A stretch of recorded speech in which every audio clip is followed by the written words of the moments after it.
त्यो खोल्दै गरौँ न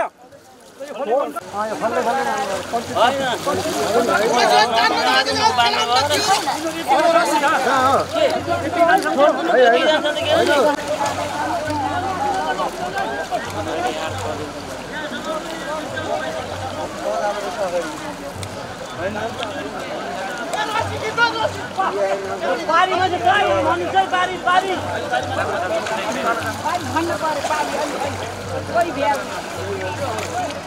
एकदमै अब कन्ट्रोल भइसक्यो कोरोना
हजुर खेतमा अब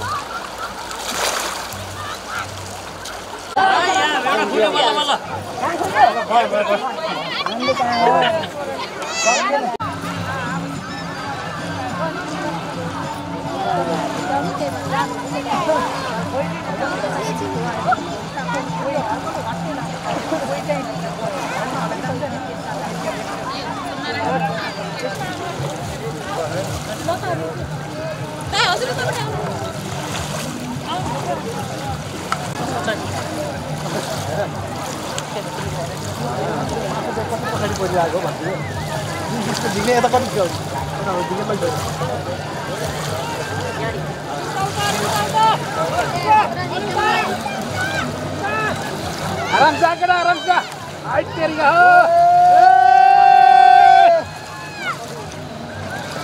सारा लो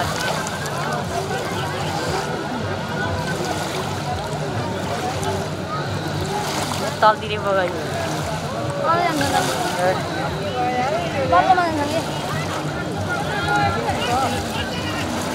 जा जा जा जा जा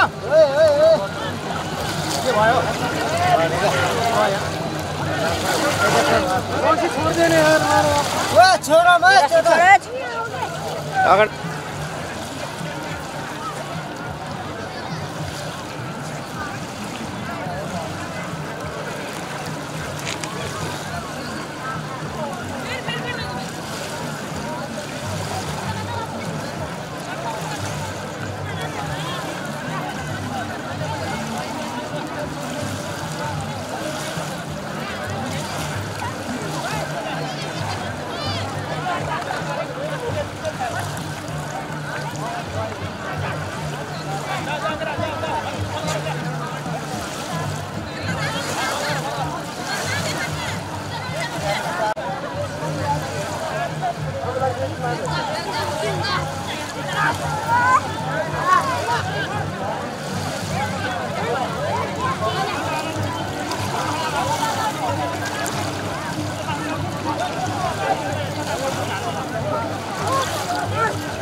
Ini mau sakit terus juga.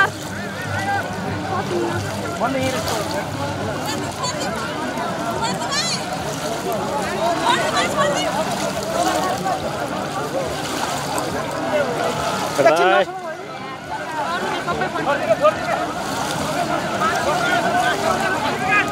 छोड़ो छोड़ो छोड़ो छोड़ देना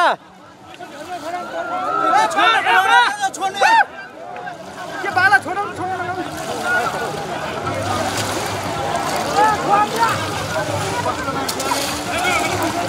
ये तोरण फोका छोड़ दे भने सही तोरण सामान के न छोडम ए भयो के धेरै समातम त तोरण धेरै भयो के समातम ए यसलाई समातम पारी यो धेरै भयो तर बग्ने गरम दिने हैन अब समाम देखिन समामै बढी धेरै हो मान्छे तल्तिर गयो गरौँ हुन्छ के मान्छे तान्ने मान्छे पारी धेरै भएन क्या यार एउटा लाग्नु चाहियो वो ढुङ्गा तार्दै खै उतार्न उतार्दै उ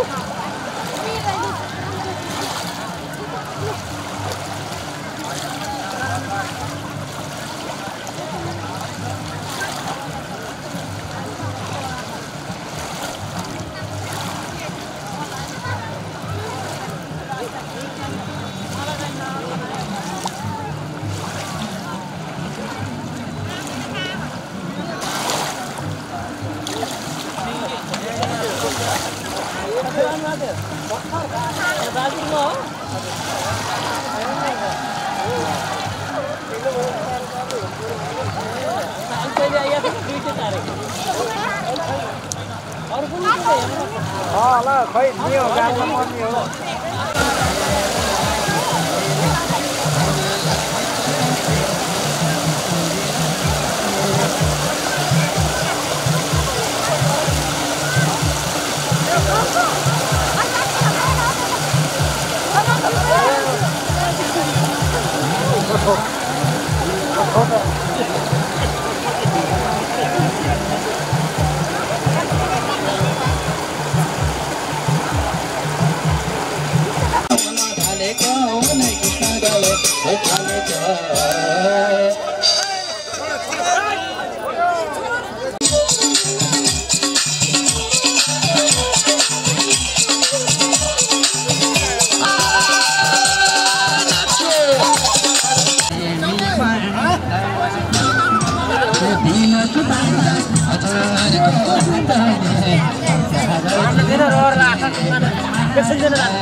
सच्चिदानंद रूपाय विश्वोत्पत्त्यादि हेतवे तापत्रय विनाशाय श्रीकृष्णाय वयं नमः। ओम पूर्णमदः पूर्णमिदं पूर्णात् पूर्णमुदच्यते पूर्णस्य पूर्णमादाय पूर्णमेवावशिष्यते।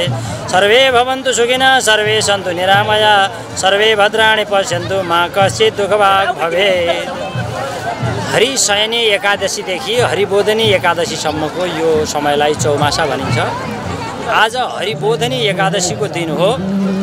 हरिशयनीमा भगवान विष्णु क्षीरसागरमा शेषको शय्यामा शयन गर्नुहुन्छ भने यो 4 महिनासम्म उहाँ चिर निद्रामा चाहिँ शयन गरेर आज हरिबोधिनी एकादशीका दिन उहाँ जागृत हुने दिन भएको हुनाले यो चौमासालाई ठुलो व्रतको रूपमा मानिएको छ हाम्रो हिन्दू परम्परा अनुसार। र आज हरिबोधिनी एकादशीका दिनमा असारकी ठुली एकादशी अथवा हरिशयनी एकादशीका दिनमा जब हामीले तुलसीका बिउहरू चाहिँ छर्छौँ र अहिले ठुली भएकी तुलसीलाई हामीले तुलसीको भगवान विष्णुका साथमा विवाह गरेर तुलसी विवाहको एउटा छुट्टै प्रसङ्ग छ भने अर्को आज यसै दिन विभिन्न नदीनालाहरूमा स्नान ध्यान गरेर तोरणहरू तार्ने परम्परा रहिआएको छ। आज हाम्रो यसै गरी यस स्याङ्जा पाल्पा तनहुर नवलपरासीको सङ्गमस्थल श्रीकृष्ण गण्डकीको पावन तस यस केलादी भूमिमा पनि परापूर्व कालदेखि यसरी नै आज हरिबोधिनी एकादशीको अवसरमा तोरण तार्ने क्रम चलिरहेकोमा आज विभिन्न यस क्षेत्रका विभिन्न उदारमना तपस्वीहरू विभिन्न समयमा लामो समयदेखि कसैले चौमासाको व्रत गरेर आज तोरण तार्दै हुनुहुन्छ भने हाम्रो यहाँ ग्रामीण सारा समाजले पनि तोरण तार्ने कार्यक्रम गरिरहेको छ। अब यो भगवान विष्णु साक्षात् चाहिँ जगतका पालनकर्ता भगवान विष्णुकै चौमास व्रतको समाप्तिको रूपमा यसलाई लिइएको हुनाले यो हरिबोधिनी एकादशी अत्यन्त महत्त्व छ। व्रतहरूमा सबभन्दा ठुलो एकादशी भनिन्छ। त्यसमा पनि यी दुईटा एकादशीहरूलाई ठुली एकादशीको रूपमा लिइएको छ। र आज जुन व्यक्तिले जुनसुकै जलाशयमा गएर जप ध्यान तप स्नान पुण्य दान पुण्य इत्यादि गर्छ त्यसले अक्षय फल प्राप्त गर्छ भने विश्वको एकमात्र शालिग्राम शिला प्राप्त गर्ने यस कृष्ण गण्डकीमा जसले आएर स्नान गर्छ त्यसले अश्वमेध यज्ञ गरेको फल प्राप्त गर्छ भनेर विभिन्न हिमवत खण्ड आदि गरेका ग्रन्थहरूमा उल्लेख गरिएको हुनाले हरिबोधिनी एकादशीको महत्त्व सर्वत्र जगजाहेर रहेको कुरा अवगत गराउन चाहन्छु। हाम्रो यस केलादी भूमि पूज्यपाद अनन्त श्री विशुद्ध महाराजज्यूले तपस्या गरेको तपस्थली रामघाट, केलादी घाट, सीताकुण्ड जस्ता पवित्र क्षेत्रहरूले ओतप्रोत भएर चाहिँ रहेको स्थान हुनाले जसले केलादी घाटमा आएर अथवा केलादी घाट रामघाट क्षेत्रमा आएर जसले यो हरिबोधिनी एकादशीको अवसरमा तोरणहरू तार्ने, गङ्गा स्नान गर्ने कार्यहरू गर्छ त्यसले अवश्यमेव आफ्ना 21 कुलका पितृहरू तर्नेछन् र अश्वमेध विभिन्न किसिमका राजसूय आदि गरेका यज्ञहरू गरेको फल प्राप्त गर्छ। ती मान्छेहरू भगवानको सायुज्य धाममा प्राप्त गर्छन्। तिनीहरू जन्म जन्मान्तरको चक्रमा पर्न पर्दैन भन्ने कुरा विभिन्न ग्रन्थहरूमा उल्लेख गरिएको हुनाले आज पनि हामी यहाँ वरिपरि देखिरहेका छौँ। हजारौँ मान्छेहरूको उपस्थितिमा केलादीको यस पवित्र भूमिमा विभिन्न तोड तार्ने कार्यक्रम भइरहेको छ भने एकछिन पश्चात हाम्रो यही ग्रामीण सारा समाजको आयोजनामा विशेष गण्डकीको हामीले 3 वर्षदेखि महाआरती गर्दै आइरहेका छौँ। हाम्रो जल जीवन र चाहिँ जमिनको चाहिँ अन्योन्य आश्रित सम्बन्ध छ। यो भौतिक जगतका आधारमा पनि त्यो जललाई वाहिनी भएको श्रीकृष्ण गण्डकीको हामी पूजनका साथ महाआरती गरेर यस हरिबोधिनी एकादशीलाई मनाउने अवस्थामा छौँ। जय श्री राधे। जलन्धरकी दुलहीको बिन्दाको विष्णु भगवानले सद्भङ्ग गरेका थिए। त्यसो हुनाले पछि सद्भङ्ग भइसकेपछि उनले थाहा पाएर अनि बिन्दाले श्राप दिएर झार हुनु परोस् भनेर तुलसी भइन्, वृक्ष हुनु परोस् भनेर पिपल भइन्, अनि पत्थर हुनु परोस् भनेर शालिग्राम। त शालिग्रामलाई यो काली गङ्गाजीले पेटमा राखेको हुनाले भगवान कृष्णको आमा भएको हुनाले हामी सबैको आमा हो काली गङ्गा।